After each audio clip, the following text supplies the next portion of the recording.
All right, what's up, everyone? Welcome in to a new episode of That's Bingo Sports Podcast. I am Joe Hendry, joined here by my co-host Jacob Beach and Kyle Egger. Gentlemen, how are you today? Terrible. Could not be worse. Tough night for you, huh, Beach? Just atrocious. I'm doing well. I'm doing so much better than Beach. That's great. Yeah, we'll get into that here in a few minutes, Beach. But we don't have to. We will. We need you. I need the public to feel your pain. To be honest, they won't feel my pain. They're going to delight in this. But boys, the draft is almost here. Happy holidays to all who celebrate. Happy holidays. In my seat. Beach got me a hat that says "draft guy," big draft guy, and so I'm going to be wearing this to sleep, I think. All right. But well, before we get started on today's episode, I want to shout out the Houston Texans, Detroit Lions, and the New York Jets real quick. They hit home runs, I think, with their new uniforms. Super awesome sets. Love the modern classics that they're going with. That's the trend that's kind of sweeping around the NFL. But Denver Broncos, you need to take some notes. Every redesign this offseason has been so good outside of Denver. Their throwbacks are awesome, and it should have just been so easy. Like, those should have been the primaries. You just mix and match the colors for some different jerseys and whatnot. It's what everybody wanted. Every Broncos fan I've seen has been angry. I mean, this feels like what the Jets did, where these uniforms are going to be gone in 4 years, and they're just going to go back to a throwback type full time. So Not good for them, but shout out to the other three for coming out with some sick threads. Pumped to see them on the field for sure. Yeah, so I really like Houston's and Detroit's, but Denver's is it's a miss. They're okay. Yeah, they're better than what they had. I will say that. I don't even think they're okay. I think that they suck. I think that they're terrible. Yeah, I think they are an upgrade from the previous ones, but they're just like, that's not saying much. Yeah, exactly. But it is what it is. But we got a real fun show for you guys today. We're going to talk about some NBA playoffs here in a few minutes, and then afterwards we got a game that we're going to play. We'll introduce that afterwards. But before we do that, let's dive into the playoffs, Beachy. I want to hear. Let's just get out of the way, man. Rip the Band-Aid off. Tell us about the Suns game. What went wrong? What went right? What's up with the Suns as they go back to Phoenix to play in an 0-2 deficit? Let's start there. I'll tell you what went wrong. They hired Frank Vogel last summer. That's what's went wrong. I think it is apparent that he has lost the pulse of the team and that he is not fit to be the head coach of this basketball team anymore. And it looks like the players are just tuning him out. And yeah, that seems to be wraps. It's kind of felt that way the whole year. You'd hoped that the playoffs would kind of change things, but it appears it's only made things that were issues during the regular season, it's only made them worse at the start. So yeah, unless somehow, some way, there's a drastic shift in how they play, I just don't see them winning 4 out of the next 5 games. Yeah, that's tough. Yeah. I remember you texted me earlier talking about like potentially having to reset because you don't know if a coach changes this that much. Like what do you think? Like if maybe they win 1 game. If they lose a series in 5, I imagine you'd probably want Vogel gone, but like where do you go after that in terms of coach? Yeah. Do you look into trading Durant? What do you guys do? I mean, that's going to be the and I don't want to. I mean, obviously they could still come back and win this series, but even if they win this series, it's not like I have this great hope that they're going to go on this magical run. Like I think even if they somehow came back in this series, they're going to get worked by Denver, just kind of like we talked about in our playoff previews. But I think obviously Frank Vogel is coaching for his job right now. Even if he makes it like through these playoffs or whatever, he's probably getting fired at the end of the season. So then obviously you're turning to another coach, but if you're bringing back largely the same roster, I mean, they really can't make any moves on the margins. How are you going to be convinced that a coach is really what needed to be changed when it's been such a just poor performance so far in the playoffs? Beach, in hindsight, do you think that Monty leaving is still the right choice? Yes, just because I think Monty had kind of reached his ceiling too. I just don't think Frank Vogel was also the right hire either. I think they're similar in how they kind of coach the teams, that they are good coaches in the regular season. They know what to do, but X's and O's wise in the playoffs, they kind of just aren't changing a bunch of things. They really just rely on their talent, which the Suns have a lot of talent, but it has not meshed at all this year. And that's played out. So I don't necessarily think that that getting rid of Monty like wasn't like the right decision at the same time. Like I still think like hindsight I would have done that just because I think he had reached his peak. But at the same time it's like, well, it would have been nice to see what at least had happened. So yeah. And everybody's going to point to why'd you trade for Bradley Beal, right? And they're going to say, why'd you create this lopsided big three that's filled up with guys that kind of play similar styles of basketball and ultimately make up a large portion of your salary cap? And even that, like, I still think trading what we traded Chris Paul, who was just, an afterthought with the Warriors. He was hurt again, didn't really provide much. And then we traded Landry Shamet, who I hated. I mean, he has been bad. He has just wasted away in Washington this year. You despised him. We traded those two guys to get Bradley Beal, who has played relatively well when he's been healthy this year. Yeah. But that's been the biggest issue, is he hasn't always been healthy. So I think even that trade, like, I'd do that trade over again if I could. Same with the Kevin Durant trade for Beal? I'd still trade for Beal because there's really realistically nothing much of an upgrade that we could get trading those guys. Like we weren't going to get a guy like that anywhere else. Yeah. It just happened to be that because Bradley Beal had a no trade clause and because he was going to make a ton of money and Washington was going to tank, that he could somehow kind of maneuver his way to Phoenix.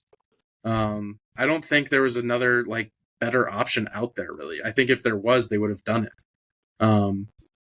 The only thing I guess they could have done is tried to run it back with last year's team with a new coach, but I don't think even that would have made a big difference because I think DeAndre Ayton had run his course, and if the Suns didn't have Grayson Allen this year, I don't know where they would have been because they weren't getting depth anywhere else. So I don't know. Dude, I think it's one of those things that when you trade for a guy like Kevin Durant, this can be one of the downfalls is that you kind of hamstring your ability to build through the draft and through other areas of, team building creation. And obviously it's worth it to get a guy like Kevin Durant. But at the same time, if you don't create a team that's capable of really pushing far into the playoffs, then at that point, it's not even, he wasn't brought here to do what he was supposed to be doing.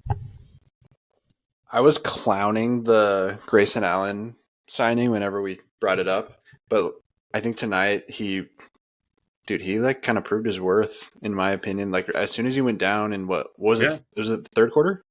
Yeah, both times. I mean, both games. He went down in the third quarter, I want to say, in both games.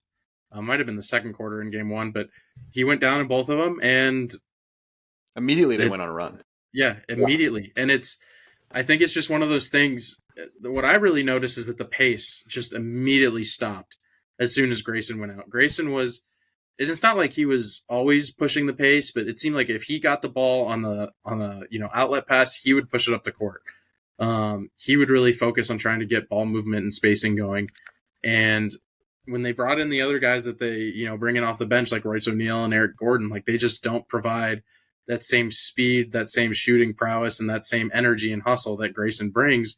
And just like you said, they missed it tonight. Yeah. Feels so bad. Beach, I have a question.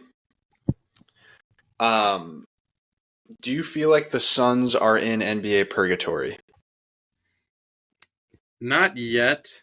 I think you're in NBA purgatory right now if you're basically just missing the playoffs.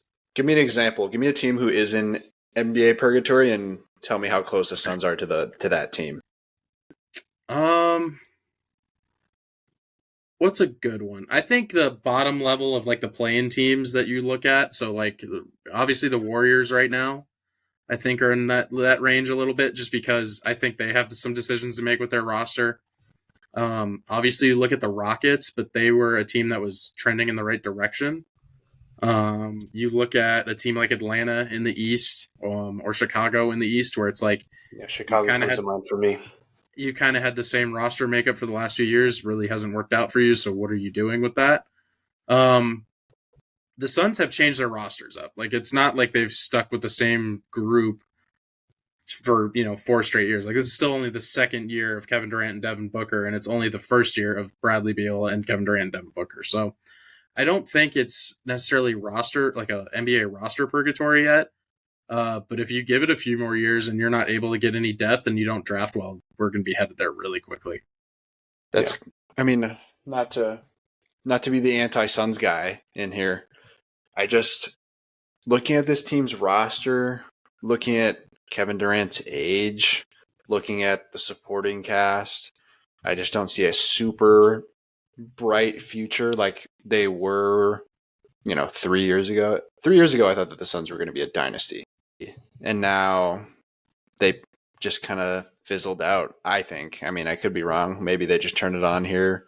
But I think that their window is very rapidly closing, and that is from an outsider perspective. Beach, I could be wrong, but that's just I guy. don't think you're wrong. I think the problem, and this is the problem the Suns have had their entire franchise history, they don't have a top 5 NBA player, which you historically have to have to be competitive for an NBA title. Mm-hmm. As much as Kevin Durant, I would like to still think is up in that upper echelon, he's just not. His age has played a factor. He doesn't get downhill as much as he used to. He's basically relying on pull-up mid-range jump shots and pull-up threes and tough post moves, which he's Kevin Durant. He's the best player in the world at taking those shots. But there's always that saying, especially with how basketball is played now, like, tough twos don't beat you. That's a fact. I think that's what the Suns have run into this year, is they lose the math every single game they play, it seems like. Mm-hmm. They lose out in fast break points. They lose out in 3-point attempts and 3-point makes. They lose out in free throw attempts at times. Like, that's what's hurt this team the most, is that they just play a 2005 style of offensive basketball in 2024. Like, it just doesn't work. If this team was going up against, the 2004 Detroit Pistons, yeah, I think they'd have a decent chance at success. But the problem is they're not.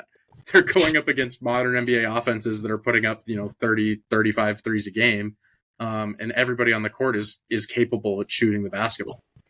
So I think that's just where they're running into. They need to modernize. They need to force the issue taking those shots. But obviously that's tough to do when you've got your top 3 guys really aren't built on taking a bunch of threes or getting to the rim. I'm sorry for your loss, Beach. I'm praying for you. Thank you. Yeah. It's so over. It is. Never even began. Not, man. I mean, you'll be there at game 4, so let's hoping that they can right the ship these next 2 games, and bounce back, maybe tie the series and see where we go from there. Beach is going to get a front row seat to the sweep. Man's going to get dust on his face. And we mean nosebleeds. He's going to get a 54th row seat. Exactly. I think, obviously, there's always that saying, too, like a series doesn't start until the road team wins a game. So if the Suns can go back home and win those 2 games, I mean, obviously you've got another series again. But we're still looking at the issue of how do you win a game in Minnesota, because you have to advance. So, not feeling great, but at the same time, I felt very different when the Suns were up 2-0 in the finals, and then Milwaukee came back and won 4 straight. So, Steve Nash used to always talk about it too, where it's like when you win a playoff game, you feel like you're never going to lose again, and when you lose a playoff game, you feel like you're never going to win again. Yep. And it's one of those things. That's how playoff basketball goes, and sometimes you've just got to pick yourself up and just try to win the next game and take it one possession at a time. And I'm sure that's what the players are all saying. But man, these 2 games did not feel good. Yeah. I hate to just continue to hate on the Suns, but I say this in the most respectful way. Even if the Suns were playing really well, if they're up 2-0 right now, I feel like you would be happy with them beating the T-Wolves and going and getting murdered by the Nuggets. Like, I feel like I would be happy if I'm a Suns fan almost with that result, because it's just like they're inevitable. Yeah. I mean, that's how this team has felt the entire year. Just it has not clicked for whatever reason. And so, yeah, at best, it felt like they were getting to the Western Conference semis and probably getting beat by a better team.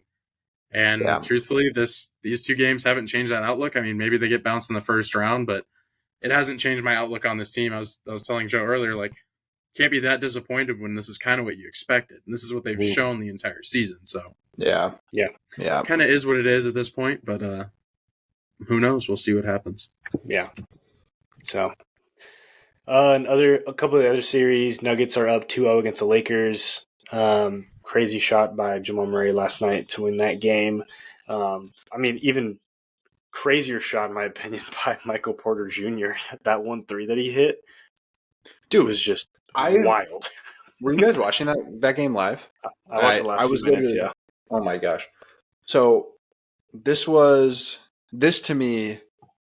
I mean, it made me so happy because it felt like the Lakers dynasty, quote unquote dynasty. I hate them so much. I hate the Lakers, but it felt like they just shattered and fell apart. Like LeBron was doing everything in his power.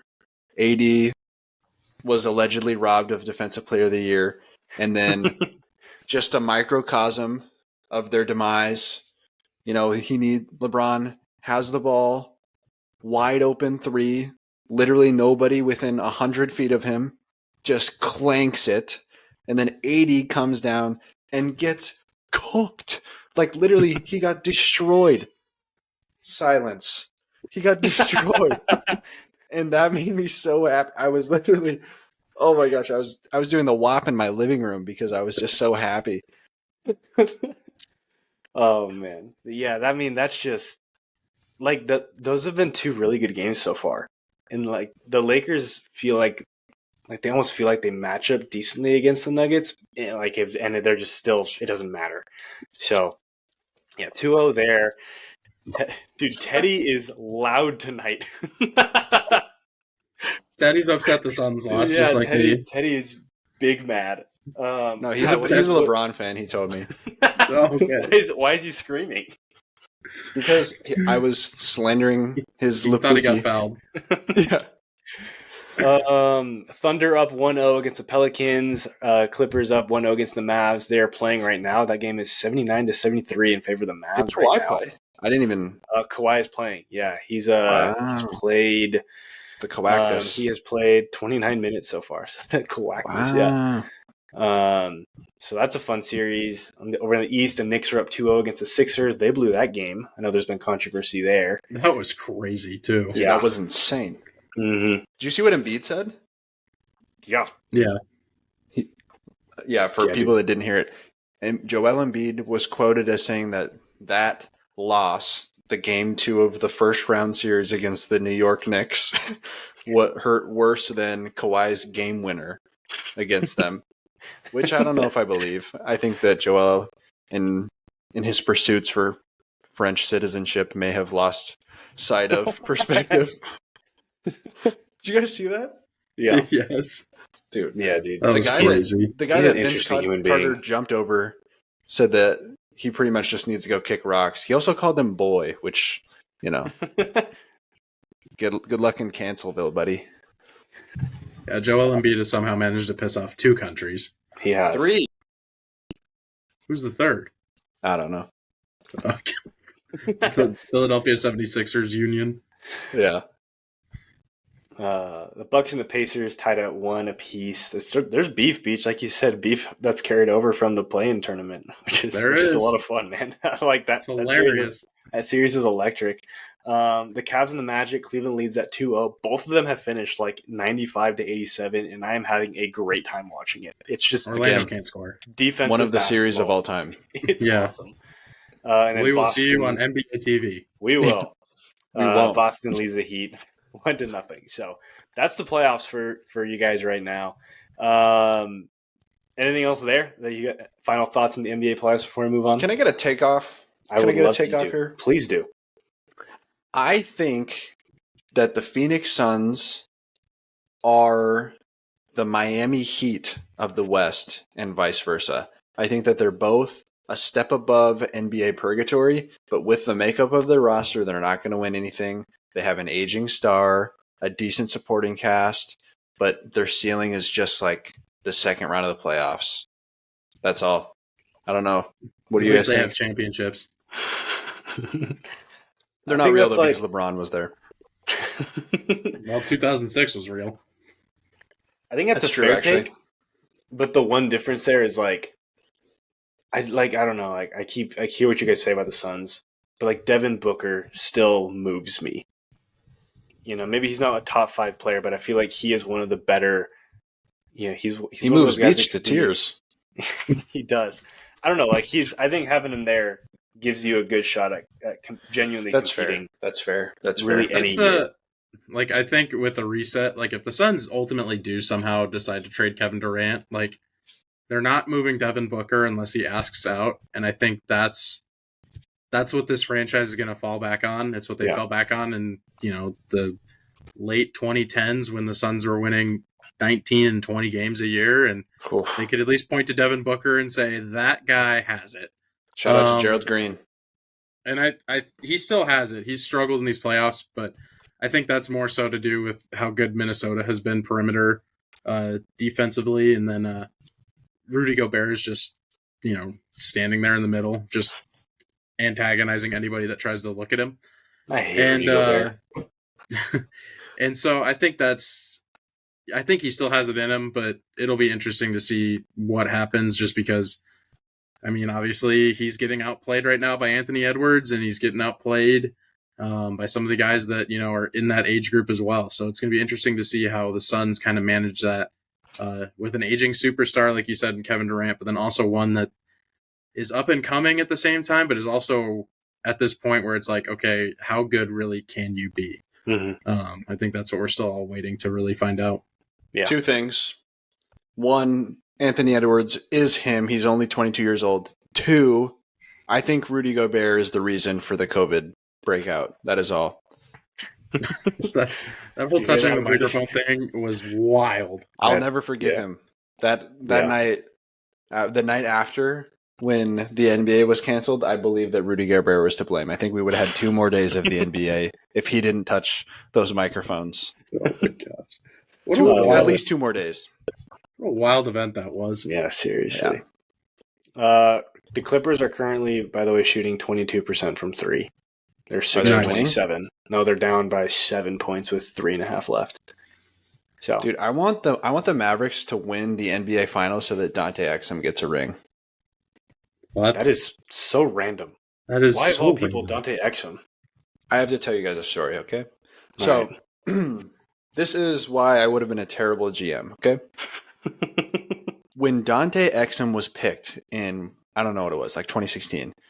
When Dante Exum was picked and I saw his highlights, he was clamping. Where is he from? Australia, right? Yeah. He was clamping the Australians. Nobody could score on the guy. He had a 7-foot wingspan. He had the quickest first step of anybody that he was playing against, and he was dunking on people. He looked just like the best. He looked like the best player ever. And then he got picked 4th overall. I was like, okay, they're seeing what I'm seeing. He's going to be good.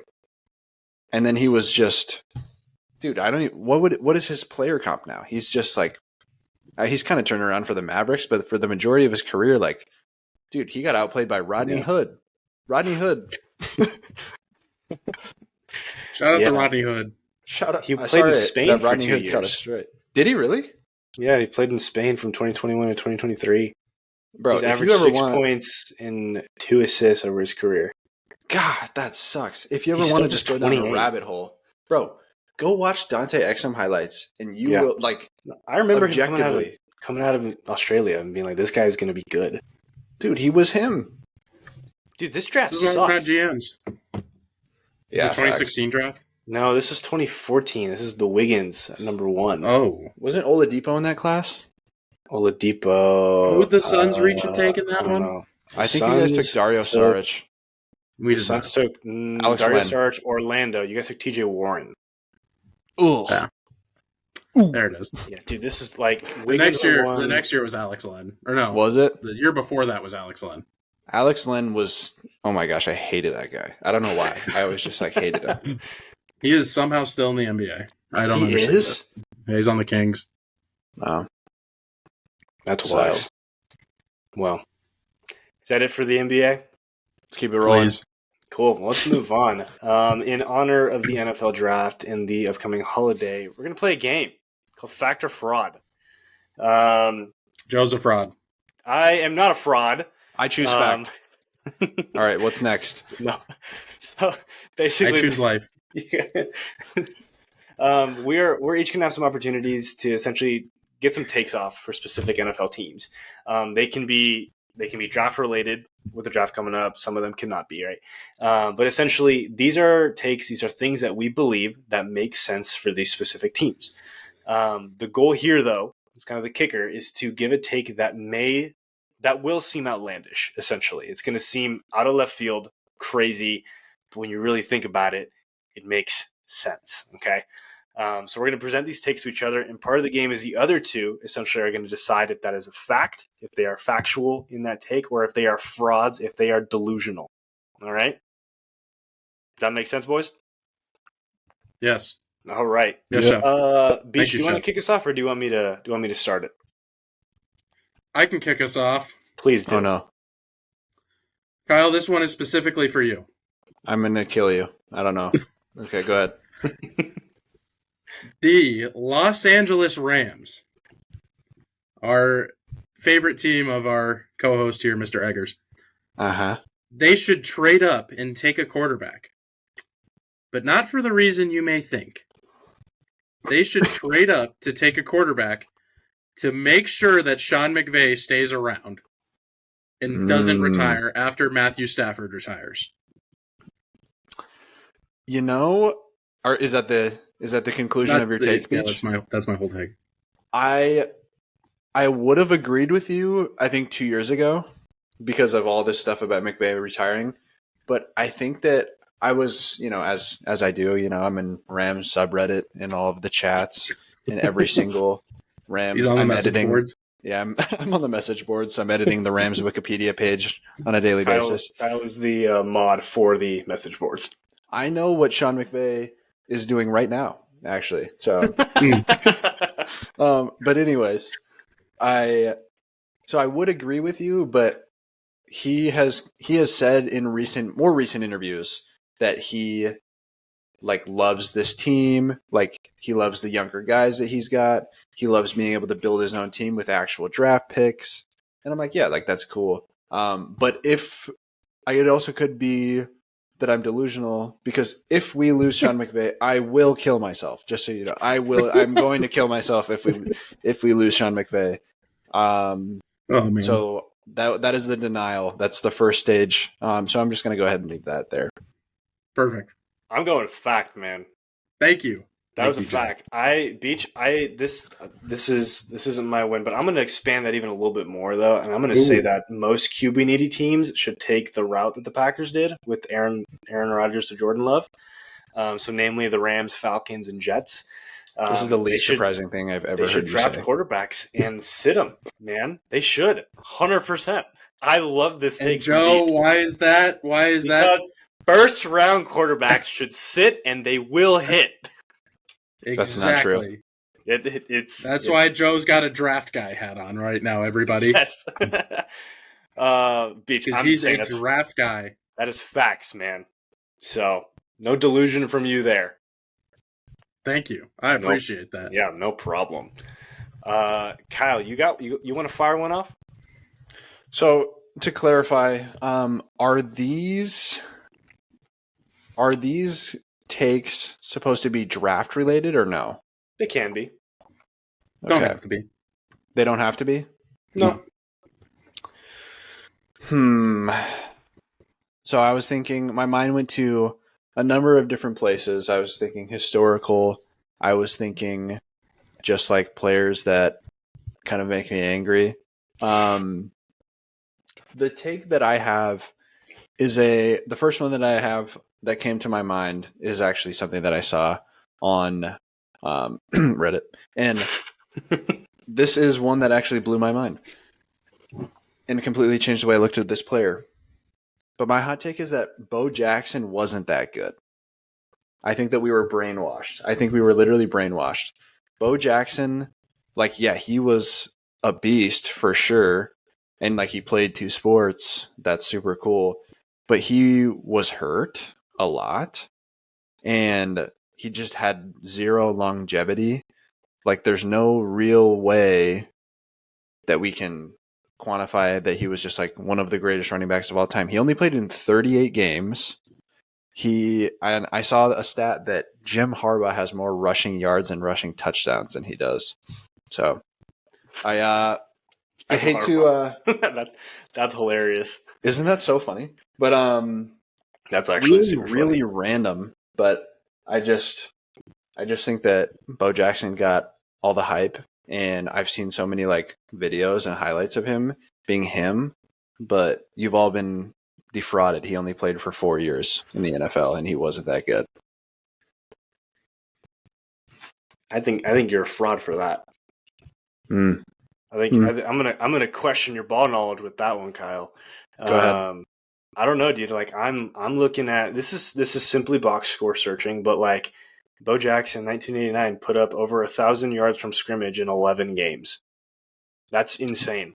He averaged 5.4 yards per carry over the course of his career. Now, I think the take that maybe he's obviously longevity plays a part into it, and if you have injuries, you can't be considered an all-time great, things like that.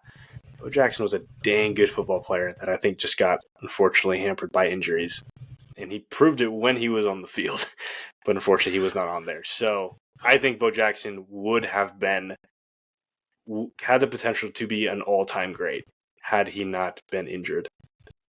Yeah, but that's just like that's my point. Every year when we're talking about Hall of Fame classes, he's like number 1 on the list of like, oh, like he's like one of the greatest players ever that's not in the Hall of Fame. It's like, dude, he played for 4 years. You know what I mean? Like, how can you be in the Hall of Fame for 4 years and the biggest thing that you have for you is 1,000-yard season? I don't know. Maybe I'm tripping. Beach, what do you think? I mean, obviously we weren't around back then to watch Bo Jackson in his prime. I still think that there's something to say for just being a phenomenal athlete. And while I get your point that he wasn't like at the peak of his career for very long just because of that devastating hip injury, I think he when he was healthy and he was playing, like I think he really was that good. Obviously him when he dislocated his hip, basically ripped it out of its socket. I mean, that's a brutal injury that is hard to come back from just to be like mobile and walking again, let alone trying to be a professional athlete. So it was no shock that kind of ended his career. But yeah, I think if I had to pick, I'd lean towards a little bit of a fraud take. Wow. But I just think he was that good when he was healthy. Yeah. Which I get it, he wasn't healthy, but I think it was more of a fluke injury in that sense that kind of derailed everything. That's kind of where I'm at. I mean, one stat that stood out was like he led the NFL in 3 of his 4 years in the longest rush of that season. Like he had that is sick. I think 3 or 4 90+ yard rushing touchdowns. Like that's like Chris Johnson type of dynamics, you know? So if I change my takes format to Bo Jackson should not be in the Hall of Fame, should not be considered for the Hall of Fame, is that fact or fraud? That is fact. I can get behind that one because just like you said, playing 4 years while he was good for 4 years, that doesn't necessarily equate to a Hall of Fame resume. All right, I'm happy with that outcome. Yeah. Yeah. All right. I think I'll go in here. I'm trying to see which fans I want to rile up first. I'll start with Dolphins fans. No, we'll get around to that one. I'll start with an easy one. I think the Ravens should trade Mark Andrews. I think Mark Andrews over the past several years has dealt with some injuries, and he's the focal point of that offense. I think he's still 27, 28 years old. While he still has some good value, trade him for some pieces and ride with Isaiah Likely. Isaiah Likely, in those games that Mark Andrews was out, I think was pacing for about 60 receptions for 900 yards. I think Likely is a fantastic tight end receiver hybrid, and I think the Ravens should make that move. This is I mean, this is the most biased take I've ever heard because we have him on our dynasty team. So I'm going to. I always forget that we have him because we have Laporta. Yes, but I think I agree. I mean, I think it's because I hang out with you guys too much, but it's like the Moneyball approach of like take the younger guy that costs less, and he's probably going to recreate Mark Andrews in the aggregate. Literally, yeah, you took the words out of my mouth. Yeah, I would be in favor of recreating Mark Andrews in the aggregate. I don't think he's going to be as big as Travis Kelce is to the Chiefs for that offense. Mm-hmm. But he's pretty widely considered. I feel like he'd be pretty widely considered to be like the second or third best tight end in the NFL. Yeah. But I just don't think that he's that integral to that offense because of the way that Lamar Jackson plays the game of football. Yeah. I don't remember where I saw it, but I remember at one point it was when Andrews went out, there was like some weird stat that showed that the Ravens offense as a whole and Lamar was like several percentages more efficient without Andrews. And it makes sense in the sense of like you're going to force a guy like that targets, right? You're going to get a guy like that targets, and Lamar spraying the ball out a little bit more essentially made the offense better. But I don't know. I think they should move on from Andrews, and route it likely. Like I fully believe that. Beach, what do you think? I think unless a tight end is like game changing, I think then this take makes sense. So I'm with you, Joe. I think it's a good take. Although I will say it's hard giving up a guy like Mark Andrews because he has been game breaking when he's healthy. But yeah, just like Kyle mentioned, I don't think he's a necessity for the Ravens offense. With Isaiah likely being there as well. I just think there's other ways they could incorporate wide receivers and running backs and still get similar output offensively. So yeah, I'm about it. A good take. He's no Brandon Manumaleuna. That is all I will say. He is no Trey McBride. You guys mind if I fire off another one here? Sure. Fine. All right. This one's spicy. Okay. After the 2024 season, the Detroit Lions should promote Ben Johnson to head coach. Another of the least surprising things that you've said. You literally worship Ben Johnson. I fully believe. Look, and this would be tough giving up on Dan Campbell. I wouldn't even say giving up, moving on from Dan Campbell. I think Dan Campbell came in and changed the culture. And he did a great job of rebuilding the Lions. But I think there reaches a point where that can only get you so far. Ben Johnson has proven to be able to have that offense moving with a quarterback that was previously considered garbage. He took a 4th or 5th round receiver and turned him into an all-pro.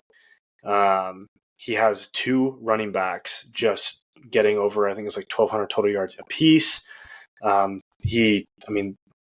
They are one of the most innovative offenses out there. And I think as soon as you lose Ben Johnson, the Lions' ceiling drops significantly. And if I was running that team, that is not something I would not want to give up. And as hard as it would be, I would pull the trigger and I would promote Ben Johnson to head coach. Beach, please let me cook here. Go off.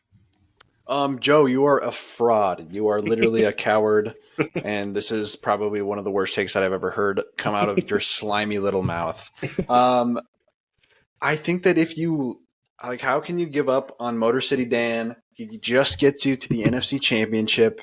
The players love this guy. It'd be like taking your mascot and shooting him in the head, and then Joe, you need to take your spreadsheet Moneyball philosophy, and I'm going to print out your spreadsheet, and I'm going to make you eat it. That is a terrible take. Man, the Lions offense has been insane. What happens when you lose Johnson? One of the best play callers in the NFL. What are you? Are you back to like early Lions, late Rams, Jared Goff? Like you might be, man, and that is a steep decline. I don't know, man. I don't think that you can fire your head coach at a time like this. But Beach, go ahead. He was going to say something. I'm sorry. No, you're good. Which then goes back to our original point, which is why the Lions should trade up and take a quarterback. Oh my gosh. Here we go again. So if Joe was GM of the Lions, they would trade up to get a quarterback and then fire their head coach.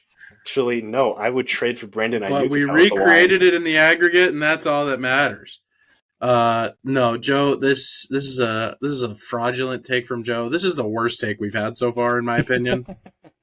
I get where he's coming from because I don't. Okay, that's fair. I get it because you don't want to lose the offensive genius that is on your own staff, but at the same time, this is the price of being good. Who's to say that they don't go out and struggle next year because of whatever reason you want to make up? Mm-hmm. And now all of a sudden, he's not the up and coming NFL head coach in waiting. He's just this random guy. Yeah. These coaching searches are so fickle and they change literally week to week, it seems like, with any of these type of guys. So you don't get rid of something that has worked just to maybe go see if this other guy works. Yeah, that's fair. That's fair. Can I say one more thing on this, Joe? Please do. To kill you. For every Ben Johnson, there is an Eric Bieniemy. Mm-hmm. That is all I will say. Eric Bieniemy was the GOAT of he should have been a head coach.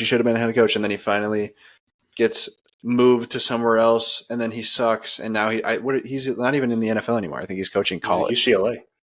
Really? Okay. See, yeah. The difference with that is that nobody actually believed that Bieniemy was the offensive engine. It was Andy Reid.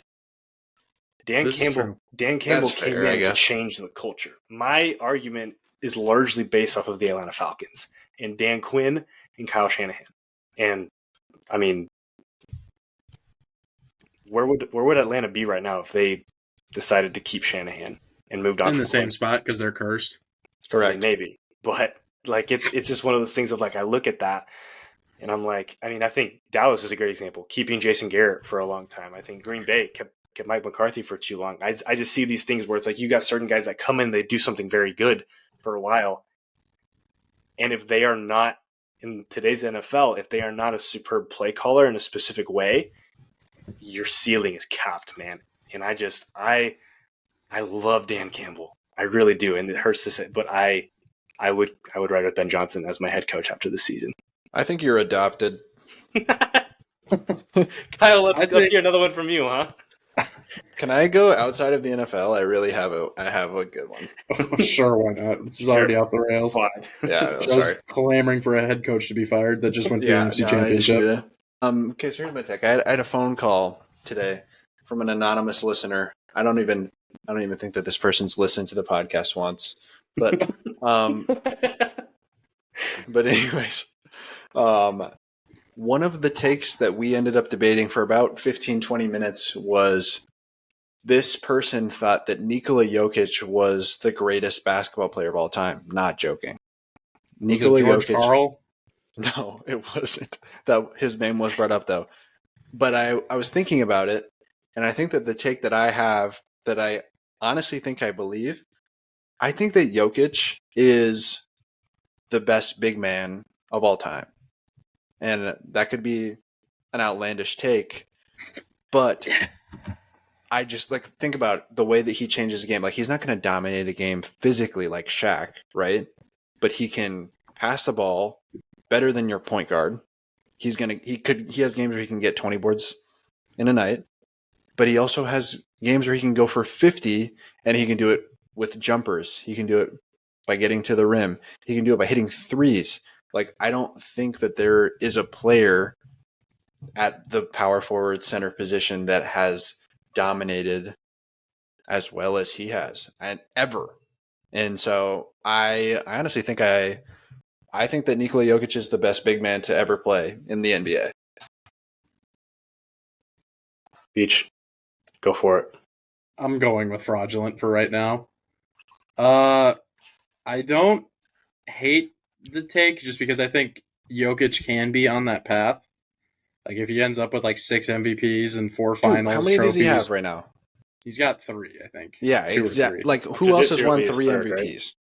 Yeah. So my only thing is, I think it's hard to compare eras, right? Sure.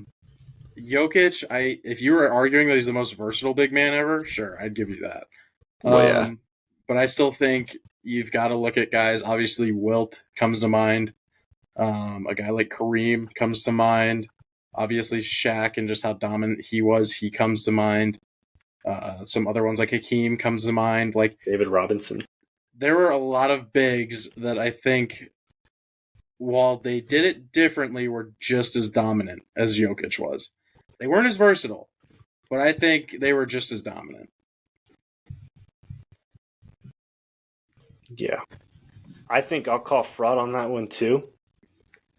Honestly, me to put it in football terms. To me, that sounds like the Mahomes the GOAT take, right? And it's like how can you compare? Mahomes is incredible, but how can you compare him to your Tom Brady's and your Peyton Mannings of the world right now? Comparable maybe through this point in their career, but in terms of the all-time debate, that just feels like a stretch, man. That just feels like a stretch. Though? Why? If we look at him, probably when you have to take in the whole thing. Like I understand, like you could say, like he's probably the most versatile, which would probably put him in within the idea of like the conversation of like maybe he's the most talented, right? Or you would take him over Shaq if you're building a team the specific way or whatever. But like there is the aspect of like those guys have played 15, 20 years, right? Yeah, and they have the careers that are over, and you can compare them. Jokic doesn't have that yet. Like if Jokic went down with a career-ending injury today, you could look back and say like, man, what if like he would have been considered with those all-time greats, and you would have appreciated him for who he was. But I just don't think you can put him there yet because he hasn't finished his career. He hasn't had the time. Yeah. I think so. I'm gonna because the main one in my head that he comes close to, or at least that would compare, is Kareem. I think Kareem is probably your biggest argument against that. And if we just I'm looking at their stats right now. Kareem averaged 24.6 points. He averaged 11 rebounds, 3.6 assists. So Jokic obviously is beating him in assists. But Jokic is only averaging 20 points and 10 rebounds. So Kareem's got him beat in rebounds and in points. Field goal percentage wise, Jokic is shooting 55%. Kareem's shooting 55%. 3-point percentage, Jokic obviously has him beat. Same thing with free throw percentage. Effective field goal percentage, Jokic is a little bit more efficient, and all of that. But here's what I will say, that Jokic, like what he would have to do to catch Kareem in my eyes is just a ton. Because Jokic, I mean, he's put up some crazy stats, and he's a 6-time All-Star, 5-time All-NBA. He's a 2-time MVP. He's won a Finals MVP. He's won a championship. But then you go to Kareem, 19-time All-Star. So he made the All-Star game every single year of his career outside of one. He was a 6-time NBA champion. He was 11-time all defensive team player. So that's obviously something Jokic has not had. He was a 6-time MVP, 2-time scoring champ, 15-time All-NBA, 2-time Finals MVP. Those are just some crazy stats that he hit that I think it's just going to be hard for Jokic to catch. So I think Jokic can be the most versatile big man of all time. I think that's a completely fair take because I don't think there's been anybody necessarily at the center position that can do what he does.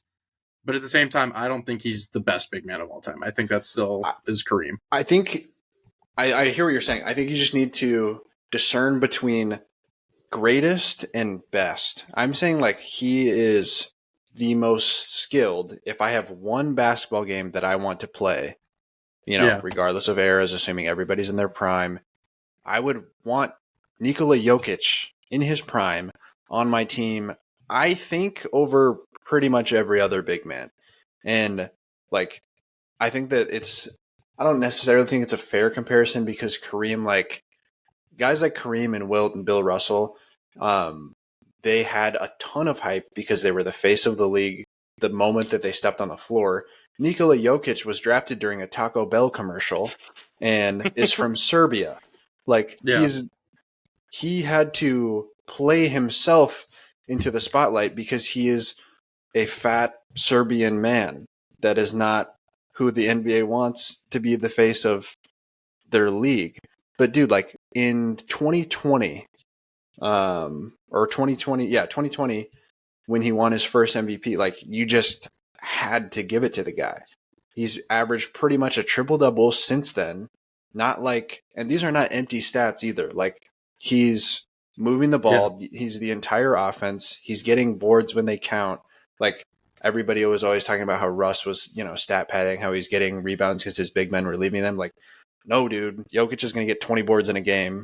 He's going to move the ball when it needs to. Like, I think when I say best, I'm talking of just like, I want him for one game. Like greatest, yeah, I don't think anybody's going to catch those, I don't even think he'll catch Shaq in terms of quote unquote greatness. Like Shaq was an icon. He was a legend. Same with Kareem, everybody else you just mentioned. But in terms of just raw basketball, the Martians have the death beam pointed at Earth. I'm taking Nikola Jokic. That's fair. That's fair. I hear that. If the Martians have the death beam pointed at Earth, I'm taking the guy with the most unguardable shot in NBA history, and that's Kareem. That's fair. I'm taking the most physically dominant force ever in Shaq. In Nikola Jokic. I hear your take. Disagree, but I hear you for sure. I love it because he is that good. Yeah. He's fantastic. He's only 28 too. Like we could have another 10 years of the fat boy. You mind if I get one off here? Of course. Yes. All right. I think the San Francisco 49ers should trade Brock Purdy to the Washington Commanders and move up to 2. Here we go. What is wrong with Joe's saying all the hot takes? This is his most predictable takes. We're going to recreate Purdy in the aggregate. No, we're not going to recreate Purdy in the aggregate. We're going to make the 49ers what they should do? They should trade for Trey Lance. Force. Dude, they need to trade Brock Purdy because with Brock Purdy, that team is limited. It will always be limited. They will never be able to beat or win a Super Bowl with Brock Purdy at the helm. They need to go up there and get Drake May. So trade Purdy to Washington, who Adam Peters is now Washington's GM, was the former assistant GM with San Francisco. They should dangle the idea of, you get a proven quarterback. Purdy's going to go to Washington and suck because he's not that good. And they're going to be able to get a Josh Allen, Justin Herbert archetype quarterback to go in there and run that Shanahan offense, and they're going to be unstoppable. So I think that the Niners need to do that now. Of course you do. Yeah. I think that Joe is immersion of fraudulent takes. I think that Purdy honestly outplayed this narrative this season. Like I was I hate the Niners more than pretty much anybody. He did nothing. He didn't do very much that was impressive, dude, at all.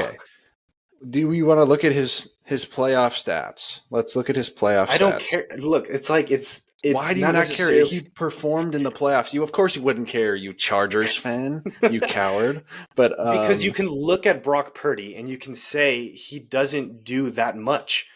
Like when I look at quarterbacks, I have let me pull up the criteria that I'd see when I'm like grading these quarterbacks. Okay, where is that? Kyle talk don't want to look for this. Okay. Yeah, I mean, I honestly think that the notion that Brock Purdy's just like a system QB is kind of a lazy take at this point because of how he performed so consistently in the regular season. To go Joe Hendry on everyone, he had 4,300 yards.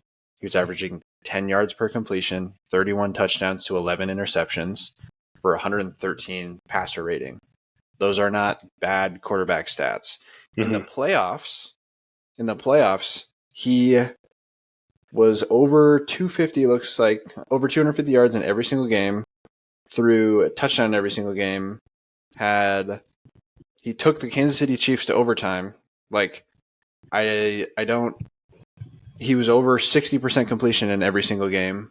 Like, I don't see how, like, you can watch him play and be like, yeah, he sucks. Like, if you don't think he's as good as other elite quarterbacks, that's fine. but I don't think that Brock Purdy sucks. And I think by trading him away for a rookie quarterback, that's a giant mistake because you hope that he turns whoever rookie this is turns into a serviceable starting quarterback because the draft is a crapshoot. Beach, you want to say something? I'm with Kyle. I think it's just I hear what you're saying. He's a limited guy, but how do you give up on a guy that really has gotten you this far? Now, if there's like an easy avenue to trade up, then by all means, but I don't think there necessarily is with the top 3 teams needing quarterbacks. So at that point, you're looking to trade up with a division rival at 4 to get the 4th best quarterback. I get it if it's your guy, any price is worth it. So if they really wanted May at 2, but yeah, I don't think it's going to happen. And they would do it. Go for it, Kyle. Actually, no, you say your thing. I'm going to pull up some stats, and then we're going to do a fun little exercise. You bring up the stats, right? Which is fine. Like, I love stats, but I mean, most people can put up stats. Tua puts up great stats. I mean, you're a Dak hater. Dak put up better stats than Purdy this year, and that's just nobody can argue that. Kirk Cousins statistics. You're an idiot. I mean, Cousins put up plenty of stats, right? And I think Cousins is awesome. Baker put up stats this year. Like, anybody can realistically put up stats. What I'm thinking is, like, when it comes down to it and Purdy's up for a contract extension, are you going to want to pay him $45-50 million a year? No, you're not going to want to do that because he's not going to be able to really elevate your team like that. I'm going to take the shot on the dude that maybe one day I'll be able to pay him $50 million. And yeah, maybe he doesn't give me the floor that Purdy gives me. But gosh, dude, this guy could turn into one of the best quarterbacks in the league.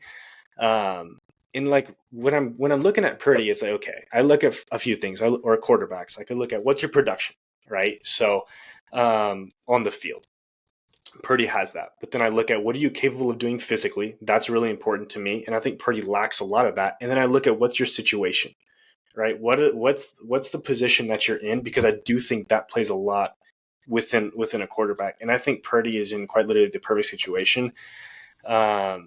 And then as a bonus, I look at what happens when things aren't perfect. And when things are not perfect, Purdy crumbles. I've seen that. So I think there's just so much going against Purdy. I think selling him, if I was the team, essentially selling him when he comes off of a 4,100, 33 touchdown season is the highest his value is ever going to get, because you're not going to pay him you're not going to pay him $50 million when it really comes down to it. It's the same concept with Tua. Right, they're not going to pay him $50 million, so they should go draft Penix. But it's this thing of like, I think they finally need to take the shot on getting the quarterback in there who has the potential to actually go toe to toe with Mahomes, and not just rely on your defense and hope that your quarterback cannot make a mistake.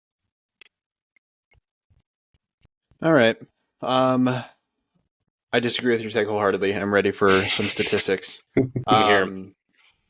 Okay. So we are going to do a player A versus player B statistics comparison, okay? We have a 24-year-old quarterback, second year in the NFL. Mm-hmm. They start all games. They throw for 2,800 yards, 18 touchdowns, 12 interceptions. They go 11-3. Yep. That's player 1, okay? Yep. In their next season, they start all 16 games as well. Quite an improvement, though. They go for 3,700 yards, 28 touchdowns, 14 picks, though, and their team goes 9-7. Okay? Mm-hmm. They are 24 and 25 years old. Player B, 23 years old. Actually, I'm going to start with their 24-year-old season. We're going to compare one season to the other two. 24 years old, plays and starts in all 16 games, throws 4,300 yards, 31 touchdowns, 11 picks. The year before, they only started 5 games. They threw 1,400 yards and 13 touchdowns, so only 4 interceptions in those 5 games. Went 5-0 in the first 5 games, 12-4 in the next season. Pretty comparable, yes? Sure. I would argue that based on the full season, we have player B goes for 4,300 yards, 31 touchdowns, 12-4 record as a team. Okay. Player A, 9-7 record, 3,800 yards, 28 touchdowns, 14 picks at 25 years old versus a 24-year-old season. So they're in the same stage of their career. One threw for more yards, more touchdowns, less picks. The other threw for less yards, less touchdowns, more picks, less wins. Yes? Yeah. Okay. Player A is Tom Brady. Mm-hmm. Player B is Brock Purdy. At the same point in their careers, you could have the same narrative. You know, the Patriots are a good team, blah, blah, blah, blah, blah. He stepped into a favorable situation. Tom Brady was drafted in the 6th, 7th round, whatever it was. Same narrative for Brock Purdy. He's not that good. But, like, when they're in a bubble, Tom Brady made the Pro Bowl that year. Brock Purdy was a Pro Bowler that same year. Like, I think that you're looking at it with their draft position in mind, not objectively looking at this. Like, I have a 24-year-old Pro Bowl quarterback that just took me to the playoffs, and you're going to trade him for the number 2 overall pick. Yes, I think that's psychotic. Beach, what do you think? Gonna trade. No, Kyle, I'm with you. I don't think you give up proven production for unproven talent. It's just the thing that you mentioned. The draft is a crapshoot. How many quarterbacks have we seen at the top of the draft that people were enamored with that ultimately didn't pan out? I think of a guy like Sam Darnold. A lot of people liked his measurables and his metrics, and a lot of teams were wanting to move up. I think of guys like Carson Wentz, Jared Goff, who had decent times in the NFL, but have also struggled a lot. So it's one of those things. You can trade up and you can be right, and you can trade up and you can be wrong. And that's just a huge risk that I don't think a team in the 49ers position that already has everything going for them is going to be willing to take. I think we just differ because I don't think the Niners have everything. I think Purdy, I don't think they had everything going for them. I do genuinely think Purdy holds them back from their spreadsheet ceiling. Trade. Because you bring up Jared Goff. I think Jared Goff is a great example, right? I mean, he did struggle early on, but then McVay came in, and McVay turned him into what people thought was like a good quarterback. Kyle, you said you saw through that, and he became who he was. And once some things fell apart around him, once it wasn't a perfect situation, I think as soon as that happens with Purdy, I think he's going to fall apart. And I don't now, objectively, Jared Goff is worse at football than Brock Purdy. No, Jared Goff is a much better quarterback than Brock Purdy. No. Yeah, he's better all across the board. He's more accurate. No. He has a better arm, stronger arm. Maybe the one thing he has on over Goff is like a little bit of mobility. But Goff has a better ability to move within the pocket as well. So, yeah, I would take Goff for Purdy every single time. Joe, you would have just that is a move that gets you fired as a fictional GM. Maybe, man, but I'm making it. I'm taking the shot on the guy. Like Joe is in his Sonny Weaver Jr. era right now. You have the potential to bring in a guy who can throw for 40 touchdowns and just dominate by himself outside of a perfect situation, then I think you have to take that shot. The reason the 49ers aren't going to do this is Trey Lance. Maybe. They already did this. They tried this. They traded up to take the guy. Situation. I don't think so. They traded up to get the guy with all the tools and all the measurables, and he turned out to be bad. Who's to say that Drake May doesn't turn out to be the same thing? That is a fact. I'm not saying Purdy is perfect. Like, I don't love him nearly as much as Kyle loves him. I think he does hold San Francisco back at times. But I think there are many other areas that the 49ers could look to improve without having it be their quarterback. Dude, But at what point do you say? At what point can you just say, like, well, then we're just going to be capped at the most important position forever? Like, we've seen that the most important position, the best player wins the Super Bowl. And if you don't have a shot at being the best at that position, I mean, realistically, nobody does with Mahomes. But if you don't have a shot at that, then, like, are you actually going to compete? No. I just think that this is such a... Yeah, so if you're saying the best quarterback's going to win, I mean, then everybody every year is going to go home. That isn't named Patrick Mahomes and the Kansas City Chiefs. And I get it. They've won a lot of these years, right? But the 49ers were, a Brock Purdy in the NFC Championship injury away from possibly being in back-to-back Super Bowls. Like, I just think it's asinine to trade a guy that has gotten you to a conference championship and to a Super Bowl. And I get it that they have come up short, yes, but I don't think it was always on him as the reason that they came up short in those games. Yeah, well, it's, for sure not always on him, but I'm nervous for them to just be put right back into a Jimmy Garoppolo situation. And I think Purdy is much better than Jimmy Garoppolo. I'll give him that. But the idea would be the same of just like you're stuck with a limited quarterback, and when it comes time to pay him, you're not going to pay him the money that he wants. He's going to go somewhere else, and then you're just stuck again trying to figure out the quarterback position. What if he takes like $35 million? Well, then I think maybe in that situation, then yeah, like maybe you keep him. Because I mean, you're talking like he's going to want top 5 money, but who says he is? With the statistics he's going to, that's how the market works. I think this narrative would not even exist if he was picked in the first round, because with the stats he's putting up, objectively, he is a good football player. Like, then that's the Tua argument. I think the same thing about Tua as I do Purdy, and he's picked 5th overall. I mean, I guess agree to disagree. I think that Brock Purdy is better than Tua, but like, why though? What does he do better?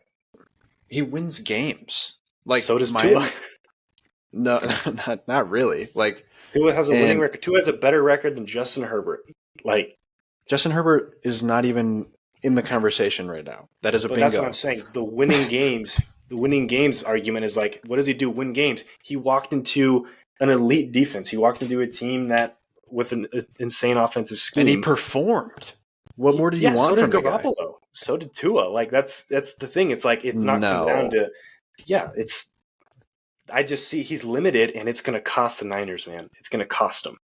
You have to keep in mind the purpose of an organization, like choosing the players to go into the right positions, is to get to the Super Bowl, to win one game.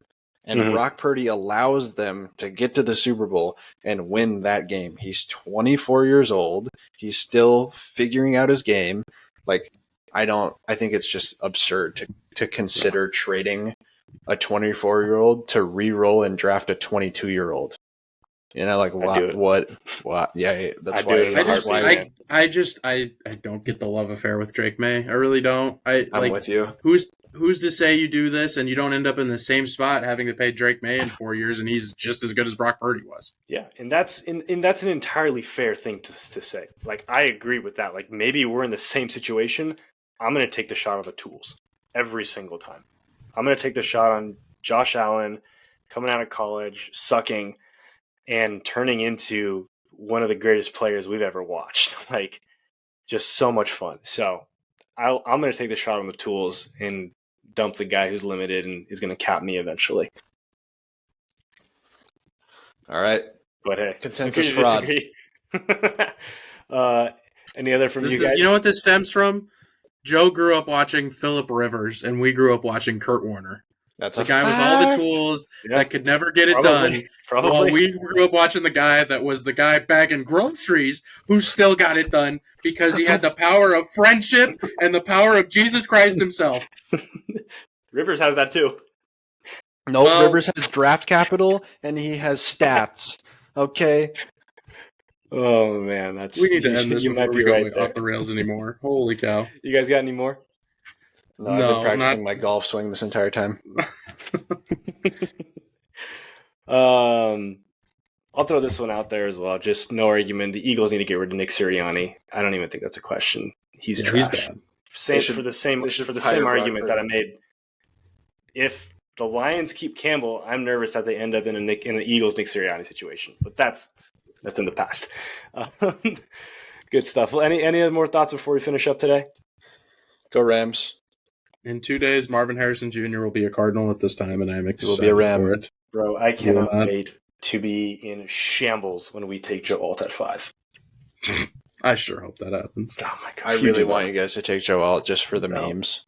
Yeah. Gosh, I will just for the memes. I will not be here next week if we do. Oh man! I hope you guys take JJ McCarthy. That'd be crazy. That'd be wild. I'd be pretty pissed off about that too. But well, that's all we got for you guys today. Thanks for listening. You can find more of us on X, Instagram, TikTok, YouTube at That's Bingo Pod for more. We'll see you guys next time. Peace out.